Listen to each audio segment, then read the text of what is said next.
Rehan lahir di rumah bidan desa tanpa kehadiran ayah dan sang ibu langsung pergi setelah melahirkan. Ia ditinggal sejak lahir.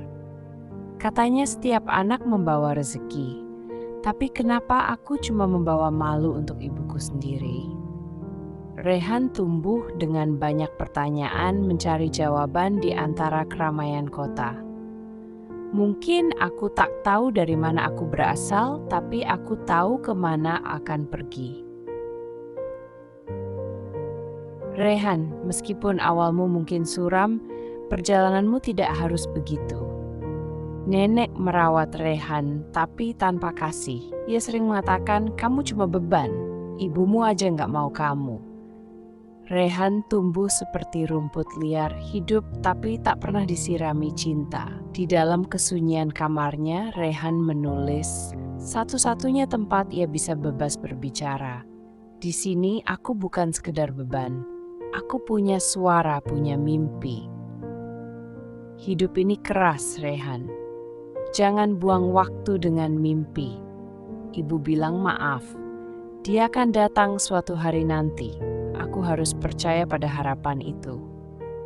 Mungkin harapan itu tumbuh seperti benih yang baru saja ia semai, membawa janji akan masa depan.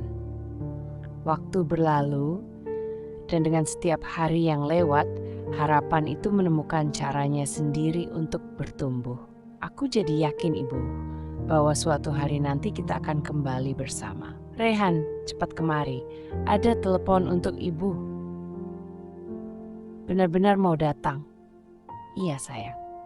Ibu akan datang segera. Kita akan bersama lagi. Rehan pergi ke sekolah dengan seragam sobek dan tanpa alas kaki. Teman-temannya mengejek. Ia hanya diam. Aku ingin belajar supaya suatu hari aku bisa keluar dari kehidupan yang sulit ini.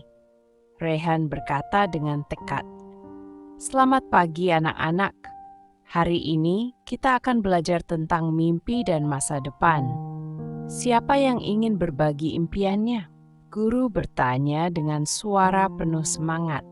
Saya, Bu, saya ingin mengubah hidup saya dan membantu orang-orang di sekitar saya. Rehan menjawab dengan penuh harapan. Teman sekelas mengejek, haha Rehan kau mengubah dunia? Guru berkata tegas, Norak, kita tidak mencemooh impian orang lain. Semua orang dimulai dari suatu tempat. Apapun yang dikatakan orang lain, saya tahu saya bisa mencapainya jika saya berusaha keras. Rehan menyatakan dengan penuh keyakinan. Kelas diam, dan misi Rehan untuk meraih impiannya baru saja dimulai, menggema di antara dinding-dinding sekolah itu. Saat mulai remaja, nenek meninggal. Rehan diasuh oleh pamannya yang pemabuk.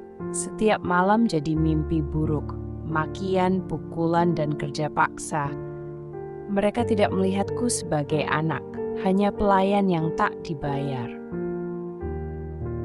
Kini bertahun-tahun kemudian aku bangun di dunia yang lebih tak terduga. Kehidupan masih keras, tapi kini ada secercah harapan. Tak ada lagi teriakan atau tangan yang mengancam. Akhirnya aku mulai menulis lagu. Suara-suara dari masa lalu menjadi melodi yang harus kubagikan. Lagu ini untuk semua jiwa yang pernah terkurung dalam ketakutan. Kita bisa bebas. Kita harus bebas. Di sini dalam lagu dan cahaya panggung, aku menemukan damai dan setidaknya untuk sekali ini bahagia. Rehan kabur, tidur di bawah jembatan, makan dari sisa warung. Ia bertemu sesama anak jalanan, berbagi nasi sebungkus berdua. Ini pertama kalinya aku merasa dihargai, justru oleh orang yang sama-sama tidak punya apa-apa. Kamu tahu tempat yang aman untuk tidur malam ini? Ada rumah kosong di ujung jalan, cukup aman kalau kita saling jaga. Di gedung tua itu mereka menemukan kenyamanan sederhana. Terima kasih sudah membawaku ke sini. Kita harus saling membantu kan? Sebuah yayasan menampung Rehan. Di sanalah ia pertama kali dipanggil Nak dengan penuh kasih. Ia mulai sekolah lagi dan menulis. Tuhan ternyata tak diam. Ia menaruh kasih lewat orang-orang yang tak pernah kubayangkan. Kamu sudah banyak berubah, Rehan. Kami bangga padamu. Saya tak akan sampai di sini tanpa bantuan kalian. Terima kasih, Bapak. Saat-saat di mana rasa syukur itu lebih terasa dari sebelumnya. Selama di sini, Rehan menemukan keluarga baru, berbagi suka dan duka. Rehan menulis puisi berjudul Aku, Anak yang Tak Diinginkan. Ia baca di atas panggung, semua penonton menangis. Aku bukan penulis, aku hanya anak yang mencoba bicara. Setelah seumur hidup dipaksa diam, Rehan berkata dengan penuh emosi. Seorang anggota penonton berkata dengan penuh renungan, "Aku merasa seperti itu juga saat kecil." Seorang anggota penonton lain menangis dan mengatakan kata-katanya begitu menyentuh hati. Rehan berkata dengan harapan, "Terima kasih telah mendengarkan apa yang selama ini terkubur dalam diam. Aku berharap ini bisa menjadi awal yang baru." Dengan wawasan, narator menyatakan bahwa untuk pertama kalinya ia tidak merasa sendirian. Rehan bertanya dengan penuh perenungan, "Apa yang begitu menakutkan? Hanya sebuah kata bisa mengubah seluruh hidupku." Suatu hari ibunya muncul. Tapi bukan untuk minta maaf, melainkan menuduh Rehan mempermalukan nama baiknya lewat puisi. "Kau anak durhaka," ibunya berkata menuduh dengan suara tajam. Rehan hancur lagi, tapi kali ini ia tak roboh. "Aku dengar ada pertengkaran tadi. Apa yang terjadi?" tanya Aji dengan suara penuh perhatian. "Ibuku menuduhku merusak nama baik keluarga. Hanya karena puisi yang kutulis," Rehan jawab dengan frustrasi. "Puisi itu tentang kebenaran. Orang-orang perlu mendengarnya," kata Aji dengan dukungan. "Ya, tapi kebenaran itu menyakitkan untuk beberapa orang, terutama keluargaku." Rehan mengaku dengan nada pasrah. "Jangan menyerah, Rehan. Jika ini yang kau yakini, kau harus memperjuangkannya," dorong Aji dengan semangat. Pagi pun tiba membawa semangat baru bagi Rehan. Ia memutuskan untuk menulis lagi. "Setiap kata punya kekuatan. Aku harus gunakan kekuatanku," gumam Rehan sambil menulis penuh tekad. Rehan lulus dengan nilai terbaik. Ia diterima kuliah dengan beasiswa.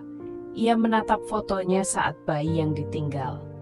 "Aku sampai di sini bukan karena cinta dari kalian, tapi karena luka yang kubuat jadi kekuatan."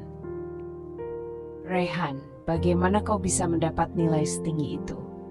Rahasia kecilku hanyalah bekerja keras dan memanfaatkan semua kesempatan yang ada. Di keheningan malam, Rehan menyusun harapan-harapan baru. Kalian adalah pemimpin masa depan. Apa yang kalian lakukan sekarang akan membentuk dunia. Dan aku sudah siap menghadapi tantangan itu. Kepada masa depan, aku tidak tahu apa yang menantiku. Tetapi dengan tekad yang telah menuntunku sejauh ini, aku siap menyambut setiap momen. Ia melipat surat itu dengan hati-hati, menatap jauh ke depan, seolah melihat ke arah harapan yang baru. Ingatlah Rehan, hidup bukan hanya tentang mencapai tujuan, tetapi tentang perjalanan itu sendiri. Kini Rehan menjadi motivator dan penulis buku anak-anak yatim. Kau mungkin lahir dari penolakan, tapi kamu tidak harus hidup dalam penyesalan. Ketika aku seusia kalian, ada rasa takut dan keraguan dalam setiap langkahku. Namun satu hal yang tidak boleh kita lupakan adalah harapan. Suatu hari aku akan bercerita kepada dunia. Aku akan jadi seseorang yang berani bepergian ke tempat yang belum pernah kulihat sebelumnya. Kita masing-masing memiliki cerita yang unik. Jangan biarkan masa lalu mendikte masa depanmu. Menulislah, bermimpilah, dan yakinlah. Bagaimana caranya agar kami bisa menjadi kuat seperti Anda? Kekuatan terletak pada penerimaan diri, memaafkan kesalahan, dan terus bergerak maju meski ada rintangan. Ingat, langkah sekecil apapun adalah langkah menuju masa depan. Rehan tersenyum karena cerita tentang perjuangannya telah menjadi cerita tentang keberanian untuk ribuan orang lainnya.